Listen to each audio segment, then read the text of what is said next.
let's get this figured out. This road gon' give me whatever I need until I get this vision out. Then they gon' pay me whatever I ask, cause I got it figured out. Family be checking all up on a nigga to see how I'm feeling now. Damn, they love to see a nigga really make a killing now. I put a lock on the game and I hide the code and the keys. I am not playing no games, I really play this shit for keeps. That shit for me.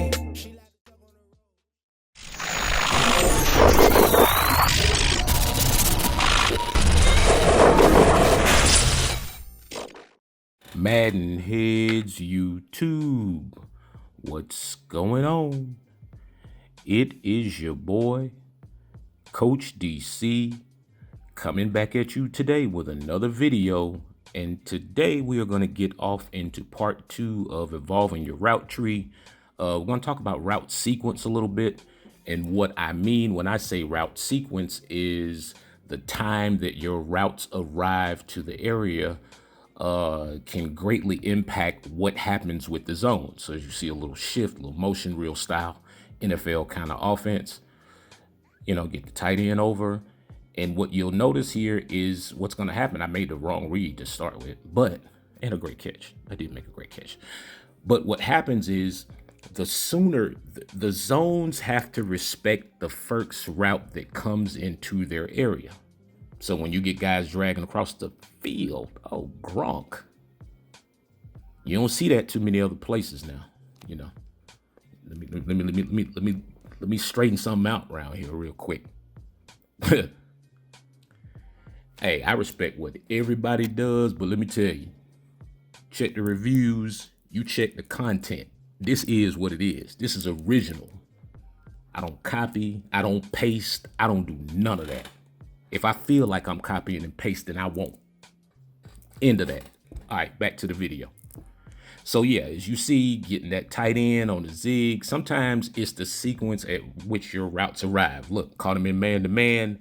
Actually, the guy he was chasing with was the user. You have to understand that routes have to arrive at certain times to make them effective. So when you're running that high-low concept, the time that your route drags down or pulls down the underneath defender is very important. Sometimes if it happens too early, it will allow the underneath defender, if he's at a certain amount of yardage in the drop wise, to drop back and get to you. You got to learn how to start taking these flat routes real quick. Those flat routes can quickly turn into 10, 12 yards easy. And so again, you see the sequence, you see the routes, they're being set up, okay? So flats, if I have the flats, I'll take them. But what I want to do is I want to be able to pay attention to the drop of the corner. A lot of times what we don't realize, and you guys can hit me up and schedule up at Coach DC 404, where I can show you, when you watch these corners, you can kind of tell what they're in based upon the drop that the corner takes. If he turns, if I see him turn his hips immediately and kind of pause a little bit, that's man-to-man. You see him on the square up, always looks like cover 2. When I see him square up inside and not really move, that's a Tampa 2. Yeah, y'all better get at me. That's more than just Madden. That's football. That's really understanding the logic behind what zones do and why they have to do what they do. Yeah. So what you guys got to start doing is setting up your routes in sequence. If you have a zig, look at the time that your zig comes down and look at the drop of the corner, or look at the drop of the underneath force defender, meaning the guy who's on a curl flat, hard flat, seam flat, whatever, anything that ends in flat. That guy has to respond to the first guy in his area. So if the first guy in his area is a streak and he has a 10-yard drop, he's going to continue to drop until another person runs in that area to force him to come down. So you can do what's called a reverse flood concept at times. All right. So what I'm going to do here is I'm going to force the outside defender. I have a comeback. I kind of flipped that play, got the comeback right there, and watch. Easy money. Easy money. So a lot of the times we have to start attacking the field in places, guys are going to give you the double drops on each edge, the underneath over coverage. That's coming. Everybody should be expecting that right now. That's easy.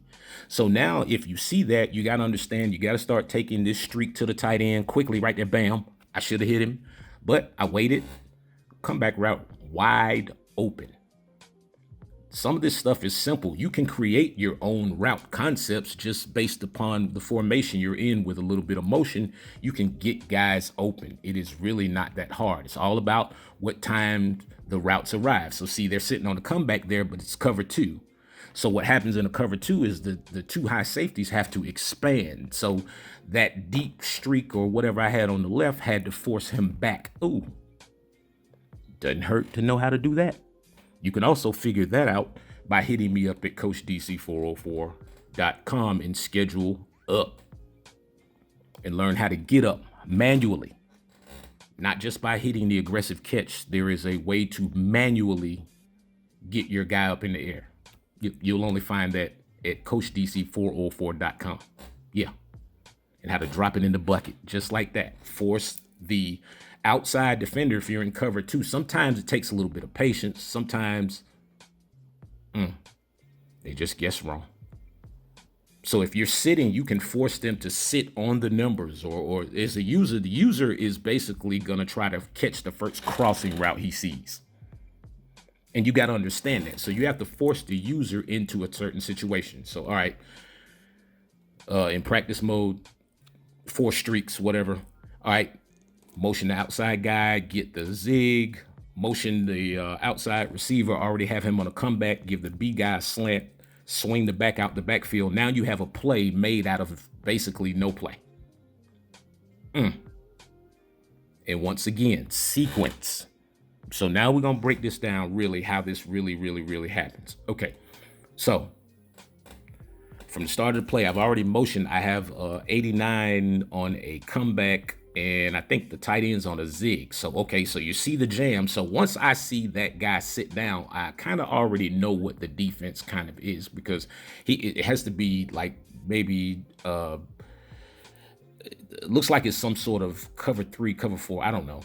Or cover 2. Actually, it's cover 2. Wow. And so once you see that guy, once you see the zig guy pull down that force, that's not a cover 2. I don't know what that is. Anyway. All right. So once you see him pull down that force defender, right?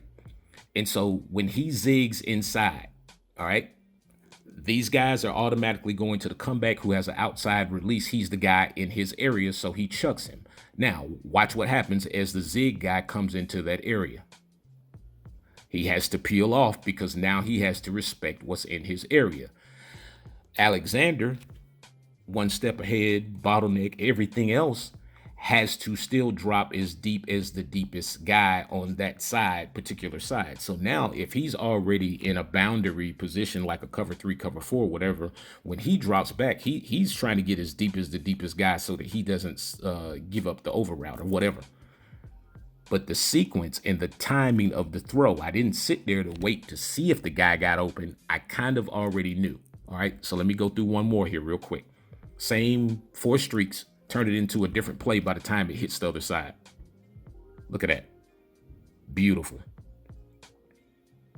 Patience. I had to come back on the other side. Sometimes the most important route you can have on the field is a streak to the tight end, because the streak to the tight end forces the safeties to sit inside, and it forces them to make a decision as to who they're going to guard. And also it can influence the outside corner. So look at Alexander. Look at how deep he's getting. He has to get as deep as the deepest guy, which once that force defender on the outside comes down, money over the top. Surprised the AI computer guy didn't jump up and make that catch. Anyway, Coach DC, man, I'm out.